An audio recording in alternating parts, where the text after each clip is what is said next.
Hey guys, subscribe for daily content. And if you're shopping for gear, make sure you check out the description for the newest items at some of the very best online retailers. There's also links for some of the items that I personally recommend.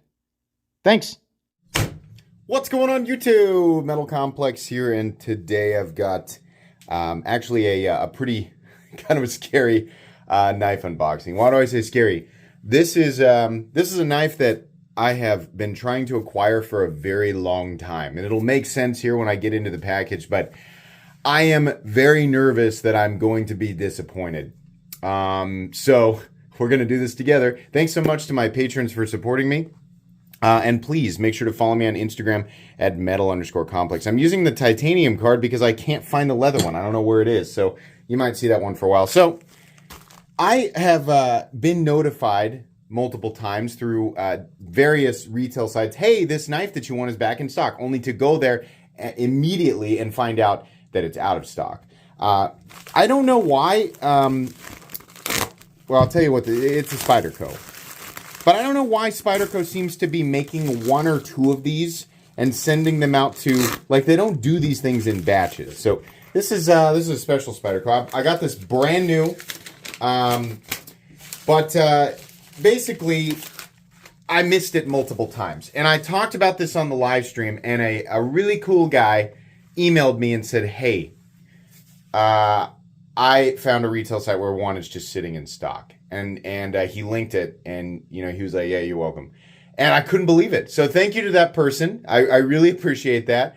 But I didn't recognize the retailer, so I immediately went to Spyderco's website and made sure that they were an authorized retailer. I just never heard of them. The Blade Bar, something like that. And they were. So I went ahead and I found it and ordered it immediately. Now, there's only a couple of videos of this thing on YouTube. It's not a brand new model, but it's the CQI updated version of it. The reason that I did not buy this thing when it originally came out is because it had a ton of issues. There's only a couple of videos on YouTube of the newer version. They never talk about the things that I'm curious about, so I'm going to talk about those things. But the video, the owner of it was complaining about lock stick, and I heard some other people may have had that issue. So what model are we actually talking about? Oh boy. This is the Peter Rosenti and Spyderco Paysan. Oh boy. All right, let's wipe the oils off here.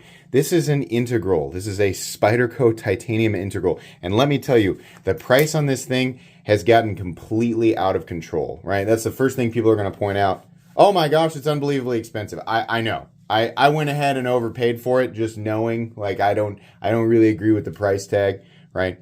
That quote from Dutch Bushcraft Boys that I like so much, is it worth the price tag? Hell no. Is it worth my money? Absolutely. Right off the bat, the detent does feel much better. Wow, the detent is way better. I could not stand how light the detent felt on the original one. So these are Taichung Taiwan, very obviously not made the same way as a typical Spyderco. A lot of people say that much for a Spyderco. It's obviously not the same thing as like a Manix 2. It's a titanium integral with a super high polished. I think these are still S90V. Yeah, CPM S90V blade. That being said, though, still it's hard for me to choke. It was hard for me to choke down that price tag. The edge geometry is still super thick. It's still wacky thick, right? Oh, there it is. That lock stick. The D10 feels better, but boy, that lock stick is absolutely present. Will that lock stick go away? I'm almost certain that it will. But man, I'm going to have to fight it for a while. My biggest thing, here's the thing, I can deal with lock stick. That's one of the last things that I'm ever concerned about. If I have to use a tool to disengage the lock bar, then I have a problem. If I can do it with my fingers, I'm fine. Right? This one's got lock stick, and it's bothersome for sure. That's quite a bit of lock stick, right? It's a lot. Will it Will it go away over time? Yeah, I think it's just going to take a really long time. I think this is something I'm going to be screwing with for months, right? Because there's a heavy stick on that thing. Let's do a light lockout. No, light lockout doesn't do it. There's not much there, right? Hold on. That was a pretty heavy. If I kick it out super hard, yeah, you can hear it. Yeah, there's just a lot. They've got the geometry is a little bit weird. But the detent, that's much better. The old one just was kind of just flopped out there, right? Lockout, that's another thing. This is completely and totally solid. So, those are trade-offs that I can handle, right? We got lock. I think the old one had lock stick issues too, but it also had lock rock, like really bad lock rock, meaning the blade could move up and down. And on top of that, the detent was so unbelievably light, it just didn't work. The Peter Rosenti profile here is most of the reason why I wanted to own it. What I was going to say was, you know, what to sort of cap this off, I will trade. I would much rather have lock stick and have a good detent and have the knife actually lock out than not have lock stick and have those other two issues, right? I know people are going to complain about the clip. Oh my gosh, spend that much money, you go to get the clip. Yeah, I actually agree with that. I'm imitating you, but I agree. The clip is hilarious. Like this beautiful integral knife, and then they just slap a regular clip on there. I'll probably look for something custom. Part of me wants to have this entire knife customized, and I'm not sure exactly what I would do there, but it really is, though. I mean, I've heard this multiple times over that the detent's improved, right? The lockout's great, but they have severe lock stick. And I thought maybe that's a little overblown because people tend to like exaggerate when it's lock stick, right? But no, it takes a good amount to disengage it. I wonder, you know, here's my question. As a fan of, I'm trying to get this thing out from underneath the pocket clip and it just will not release. There we go. As a fan of Spyderco knives, right? And as somebody who, you know, generally has good things to say about them, I like that Spyderco has a, you know, sort of a process in place that improves where, you know, certain models are obviously lacking, right? That's great.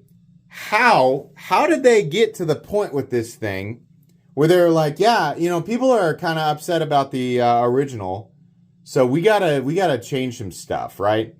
How did they get to the point where they changed, they altered the detent and the lockout, and then they went to disengage the lock bar, and they're like, yeah, that's fine, leave it like that.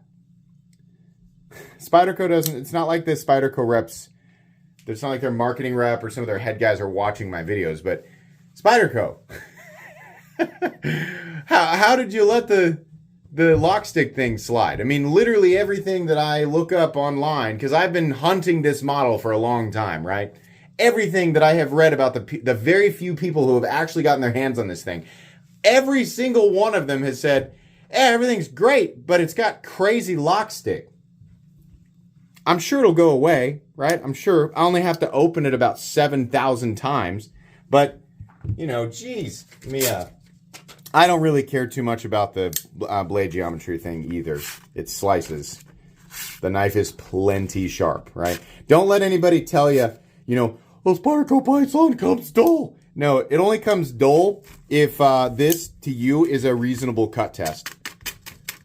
Oh, I won't even slice, right? If you're the type of person who thinks that that's a good cut test, well, then sure, I guess you can call it dull. But when you cut paper like a, you know, like a normal human being would cut paper, yeah, it slices just fine. It's just thick behind the edge versus what it could be. They could have done a hollow grind on this. They probably could have, you know, maybe made the spine a little bit thinner. Outside of that, though, outside of the lock stick issue, everything looks great. I mean, everything looks absolutely perfect to me. I don't have an issue. I think maybe the bevel, this is just Spyderco in general, a cutting bevel looks a little wide up here versus down low, which is, that's annoying, but I suppose I can kind of deal with that, right? I am happy to own this knife. It's just, this is a knife that's been on my bucket list to own, right? And while I'm certainly not, it's not perfect, and the price tag is insane. They wanted $650 for this thing. Yeah, it's an integral, and it's made in Taichung, Taiwan, and most of this is beautifully done. But, you know, I don't, if you want my honest opinion, as somebody who paid full price for this, right? It's not like I reached out to the retailer and I was like, hey, can I have one for free because I have a YouTube channel? No, I paid for it. I actually have the receipt over here. But as somebody who paid for it, it's not worth $650. This is not a $650 knife. This is more like a $500 to $550 knife, right? I'm not going to sit here and pretend this is a $100 knife. You're always going to have people saying that, and those people don't know any better, right? But where this should realistically be is $500 to $550, and obviously it should not have lock stick, and the cutting bevel should be even on both sides. This is close. It's just a little tiny bit off on one side, and it bothers me a little bit because it's just a little bit lighter down here, or a little bit more narrow. But yeah, I think overall, you know, I'm happy to finally have this one in the collection, but boy, I'm going to have to dedicate a lot of time to getting that lock bar issue worked out. Could have been better, but at least I can stop hunting this thing. Alrighty. I will re-review this, absolutely, but I need to see if I can get that lock stick, you know, out of there. So after 2, 3, 4 weeks, I'll carry it for a bit, try and get the lock stick worked out. You know, I will say this, if you just open it like this, no, even there, I'm wrong. You have to basically open it like this. And even then, yeah, it's going to have lock stick either way. It just really wants to be sticky. It's crazy. And yeah, you could like, is this? That's the area where it's engaging.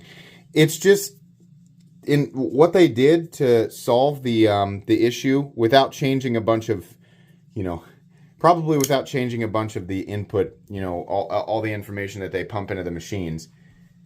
What they probably did is just add a lot more material, or add material and then flatten it out a bit. So they definitely got it to lock up solid, but they just can't figure out how to make it not sticky, right?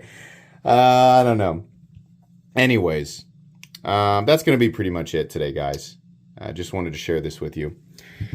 You will get a full review on this. I just need to see if I can clear that lock stick. Please make sure to follow me on Instagram at metal_complex. If you enjoyed this video, leave a like. If you'd like to check out my other content, I do, of course, have lots of videos of knives that are either expensive or inexpensive that I do or don't like.